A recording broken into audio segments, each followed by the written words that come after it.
I've always loved technology from when I was a little kid.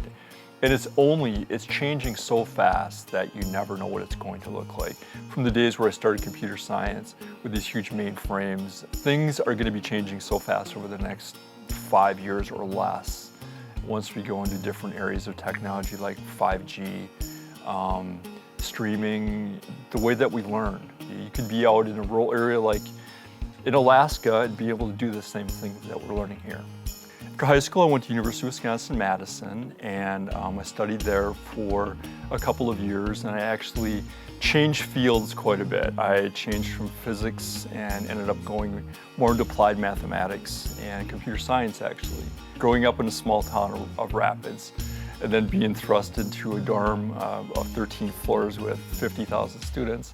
And it was a whole different learning experience. You go from high school to where you may stand out at some point in your academia to being thrown in with some of the smartest people I've ever met in my life. My curriculum is very rigorous, and it takes me longer to learn these concepts. And although I do well, it does take me longer. So right now I'm taking 2 classes at a time.